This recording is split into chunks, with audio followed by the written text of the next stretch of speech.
Hey guys. One thing I've been thinking about recently is um,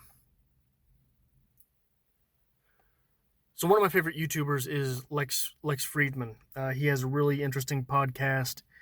It has thus far been called the AI podcast. I think he's thinking about changing it to the Lex podcast, but I think the Lex cast would be a lot better. But he didn't ask me because I am inconsequential. But I did vote when he put out the poll.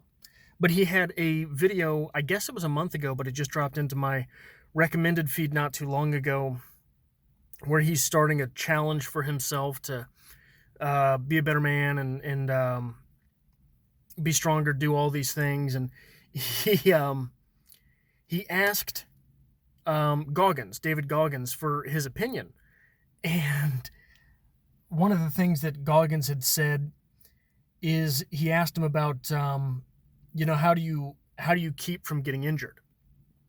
And Goggins said, "Well, brother, I've seen what you're doing. In this, I can't do Goggins' voice. He's got that real distinct voice. But he says, I've seen what you're doing, and you're going to get injured." Just sort of in that matter-of-fact way that Goggins does, and it sort of took me back to my football days. I played football through middle school and through my junior year of high school. And we always had this phrase, are you hurt or are you injured?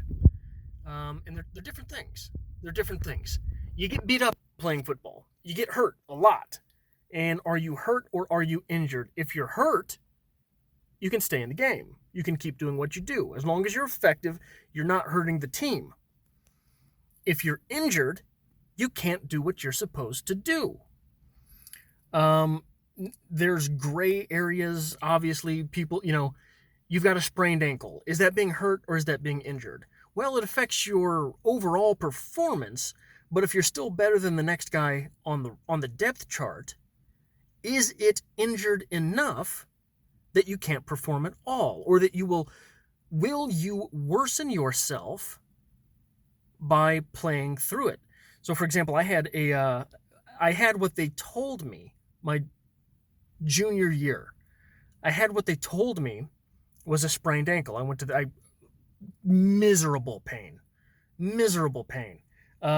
Stopping to catch a ball, turning back, and I turned, my foot did not. They told me it was a sprained ankle. Played a whole season of football on it. Miserable pain, so bad. Well, I'll get into the definition this way, but after the season, nothing ever got better. And I went back to the doctor and they said, we'll give you an x-ray. Turns out I had two bones in my ankle that were supposed to be sitting like this, then they were sitting like that. I was not hurt, I was injured.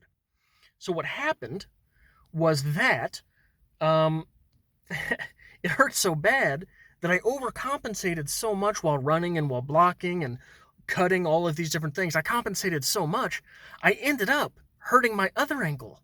So one ankle was hurt, the other was injured. I was extremely ineffective. Sorry, the sun is super abrasive right now. Of course, I parked looking straight into it. But, so yeah, there's the difference there between hurt and injured. You are hurt. This is just going to be aggravating, isn't it? I should have picked a different time to do this video. You are hurt, which means that everything that you're doing is more difficult, but it is possible. Oftentimes, playing while hurt builds character.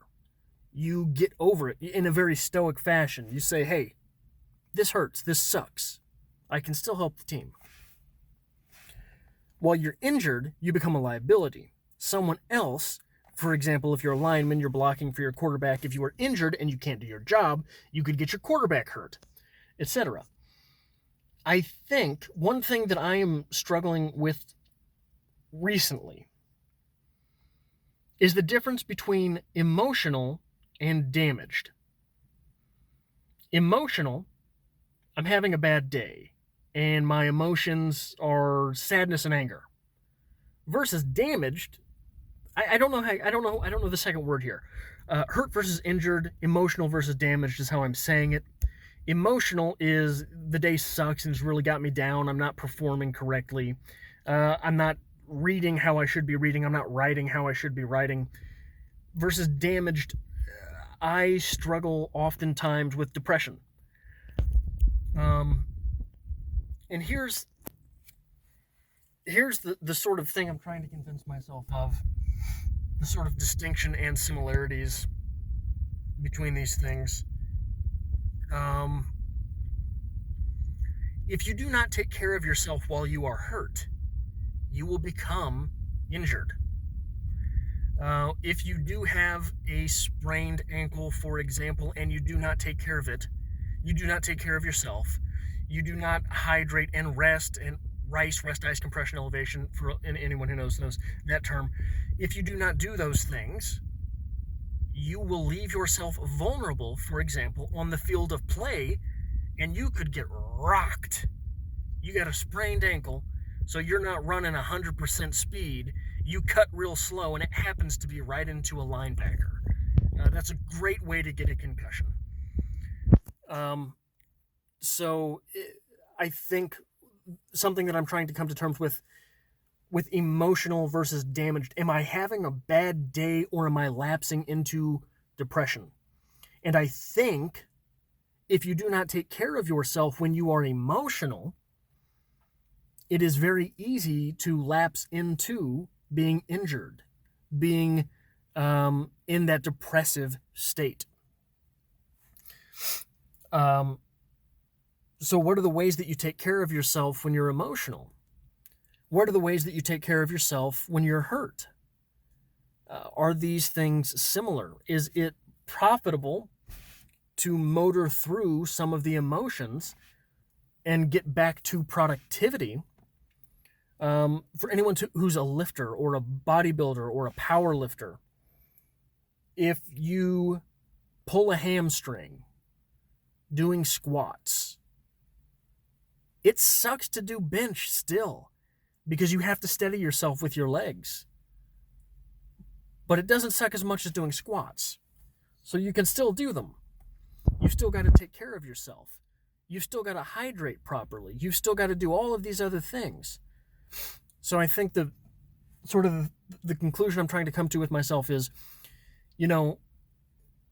when I get in a depressive state, sometimes I just shut down. I just completely shut down, and I become worthless. I become a loss. I become all for naught. And that can last months. Like I said in the last episode of this sort of, it's not a series, but I'm sort of putting these videos in my goals playlist. Like I said in the last episode that I did of this, I'm prone to alcoholism. I'm prone to falling on the bottle hard. And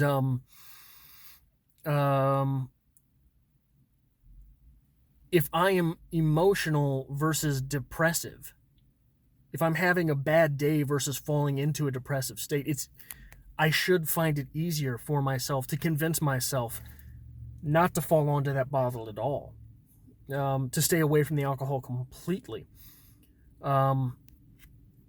Now, what are the other things? I will not. I refuse to take care of myself. I refuse to eat well. I refuse to hydrate. I refuse to take vitamins. I refuse to exercise. I just become sort of a depressive lump. And so say you fall into that state. Say I fall into that state for 3 months, which is not unheard of for me. I fall into that state for 3 months. The effects can very easily last 6 months. Not to mention all the time that I've lost completely as far as productivity goes, as far as reading goes, as far as writing goes. All of that is just opportunity cost out the window. All that's gone. And then physically, staying in shape and health-wise, what can happen is that it takes so much longer to get back into shape. It is way, way easier to stay in shape than to get in shape. So I think I've got to do a better job of taking care of myself when emotionalism takes over, and toughen that up, to keep myself from becoming like, I'm wondering, I have no psychology background or anything. I've never been to a therapist or any of this sort of thing. But I imagine it's just common goddamn sense that in the way that if I am hurt and I keep doing the wrong stuff, I can injure myself. If I am emotional and I keep doing the wrong stuff, I can make myself depressed. I can force myself into that space, which is a bad place to be. I think that's about all.